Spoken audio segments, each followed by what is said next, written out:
And I think Martin is in, or he's coming in right now. Hello. Thanks a lot, Martin, for joining us. I know it was not without a challenge, so that's great. And I will give you the word, and if you can share yours, I'm gonna unshare my. Okay, you've got your presentation coming up, and then the floor is yours. Thank you, Johan, very much. And thank you for the invitation and the opportunity to present to you on the remarketing expert track today. I would like to give you TÜV Rheinland's view on the importance of an independent battery assessment and the impact on the used vehicle market. Maybe short about me. My name is Martin Dillinger, and I've been working on alternative drive systems at TÜV Rheinland since more than 4 years. I'm in charge of all projects related to battery life cycle management on the automotive sector. Before that, I worked for many years at a large OEM in the engine development and later in complete vehicle development. I'm very blessed to be able to give you an insight into the importance of battery reports and status update about the work of the CARA battery or the CARA workgroup battery health. Okay, before we get some complications with my screen, I will stop my camera. Maybe this is a little bit easier. Okay. First, I would like to talk to you about the market of lemons. This is a term for a market where the buyer or the customer cannot judge the value of the goods, for example, due to the lack of expertise. The supplier, on the other hand, knows exactly what he is offering and in which quality. Example of such markets are the automotive market or the market for products or services. In general, all markets in which you are offered something for which you cannot judge the value. Such markets are really inefficient. But why is that, and what happens in such markets? The buyer wants a good quality, but this quality cannot be verified. This creates the danger of overreaching. It means to get an advantage by ignorance of the consumer or buyer. Consumers always react in the same way with a significantly lower willingness to pay. As a result of this, the provider or the seller counteracts with a reduction in quality. This leads to a downward spiral. This development does not lead to a positive balance for everyone. One solution to counteract this is to send the right signals or credible signals. Examples of this are reviews on portals or for the corresponding product or service from other users or buyers. These are very strong signals for potential buyers or customers. In the automotive market, of course, there are also very strong signals. There are, for example, programs for evaluating used cars. We call it a 100-Punkte check in Germany, I think 100-point check, or a used car test. Manufacturers of vehicles also send at the moment very strong signals to the market with extended warranties. As a result, buyers are quite prepared to accept a higher market price. Then on this slide, let's take a closer look at the value proposition of extended warranties and used car programs in the car sector. The first point on the slide relates to extended warranties. A 5 to 7 year extended warranty has a proven positive impact on the resale value. Research has been done on this in a conjunction with the AutoVista Group. In figures, this means that 36 months old vehicle and the compact class has an increased market value of around 500 euros. This is a very clear added value that can also be made statistically visible. The second point deals with used car programs. In the case of used car programs, an added value of between 400 and 600 euro is achieved in remarketing after 36 months. Of course, this also depends on the brand and the vehicle segment.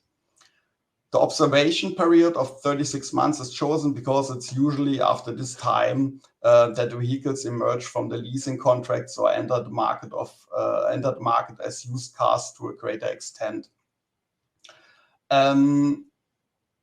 if one multiplies the whole thing a little for the German market, one sees under the given conditions that 300,000 used cars of this age class enter the market annually through such used car programs, and one achieves an added value of 500 euros at a sales price, that the total economic added value of 150 million euros is achieved.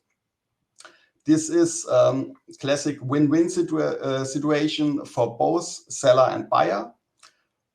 Through the used car programs, the seller can achieve a higher price, and the buyer is willing to show a higher willingness to pay through this signal.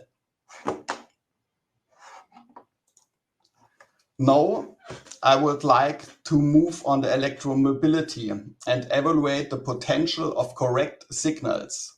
The right tool from our point of view is a battery certificate that gives the user a statement of the current state of the battery and the desired time. We have simulated and calculated the potential of a higher resale value through such a battery certificate, or a better battery condition certificate. We see a potential of 450 euros or 2% in the C segment, again under the general conditions, 36 months and 45,000 kilometers in the 3 years. The left bar in a light blue currently represents the value that can currently be found in used car and residual value lists. Actually, there's no manufacturer independent statement on the battery condition. So we currently refer this value as a value without signal. However, it also corresponds to the worst possible value under current market conditions. I will go into more detail about the individual use of bad or better usage later. I remind again on slide 1, the market of lemons. It does not mean that all offered products or services are bad, but only that buyers and sellers tend to agree by non-existent signals rather at a lower sales value. Means here that vehicles were not actually badly used, but only that willingness to pay is currently at that level. Now what we have done here, we have simulated a premium for a better signal proven use and come to a potential of 2% or 450 euros in this segment. This premium is considerable added value on the used car market. Maybe the question, why is not more than 450 euros at the moment? Do the long manufacturer warranties that vehicle manufacturers give, they send a very strong signal to the market at the current time. This, of course, keeps the residual value high. If something changes here, the added value can, of course, increase. And also, do the larger batteries in the current electric or pure electric vehicles, we also expect premiums over 450 euros in the future. In summary, I would like to state here that the battery certificate currently always have or has a positive effect on the resale value. On this slide, I will explain why we should concern with battery reports. In our opinion, battery reports are the right tool to independently show the condition on the one hand and to enable the monetary valuation based on the other hand. In 4 influence factors present here again point out the importance of such battery certificates. The first point on the top left shows that electric vehicles will have a significant market share in the coming years. Further, as already mentioned below left, lithium-ion batteries are the most expensive single component of the vehicle. Also highly complex products whose current value is difficult to determine in the vehicle. Various studies show on the top right such as the study by McKinsey here, The Road Ahead for the E-Mobility, that users have fears about battery quality and therefore still have reservations when buying used here electric vehicles. And least but not less important point concern the battery aging. This is just as individual as the many different driver profiles of the immobilized, from the forward-thinking driver to the standard driver and the sporty driver. I will explain the aging factors and influences also a little bit later. Based on these factors, we believe that a battery report will create transparency and residual value and increase confidence in this technology. In our view, customers will not accept or acquire a used electric vehicle in the market without a battery report in the near future. Car dealers, leasing companies, or fleet operators have no indicator at the moment of the residual value and the expected useful life without evaluation of the battery. To back up our assumptions with facts, we conducted our own study on the acceptance of battery checks in 2020 with, for us, a very exciting results on this slide. So, as part of our study, we asked over 800 electric vehicle drivers and nearly 100 prospective electric vehicle buyers how important a battery test certificate on the health of the traction battery will be them as a decision-making aid when buying a used electric vehicle. In the graph on the left, more than 90% of the already active electric vehicle users, 92.4 to be exact, answered that the battery test would give them certainty when buying. Only 2.7 do not see any added value in the condition determination of the traction battery. In the right graph, among us interesting in buying, we were even at 97.8% of those who said they were in favor of a battery test certificate. 2.2% would forego a statement on the conditions of the battery when buying a used car. This shows the importance of the condition of the battery for the used car market. Transparency is demanded by the end customer. Furthermore, many vehicle owners see a condition report for trade-ins or private sales as very useful. Here, careful usage behavior can generate added value in the used car market. So on the next slide, maybe on my time is a little bit too technical. I will go directly to this slide. I think this is a little bit more important. We all know that a lithium-ion battery age. We can also understand this aging with our smartphones every 2-3 years. Then the battery is usually so aged that daily use can no longer be enabled without intermediate charging. This process also takes place with electric vehicles. Why is this? So the usable capacity of rechargeable lithium-ion batteries is subject to both calendar and cyclical aging. This means that the usable capacity on the one hand ages over time to the calendar aging, and on the other hand is reduced with an increasing number of charging cycles to the driving and charging, the cyclic aging. Here, the industry resorts to accelerated aging process in which the entire life cycle of the traction battery is simulated and the shortest possible period of time. Distinction is made here between calendrical and cyclical aging is different physical laws apply here.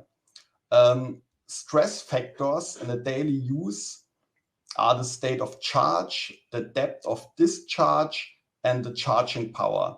Temperature influences also have an impact. Relevant parameters, they are considered in more detail, for example, capacity, internal resistance, or also the remaining service life. However, TÜV Rheinland is working here with a partner on his side in battery diagnostic, precisely on the manufacturer independent assessment of the battery conditions. And on this slide, I would now like to take another look at various user behaviors and resulting strong differences in the individual aging of models. In the table, we have analyzed 3 different driver types.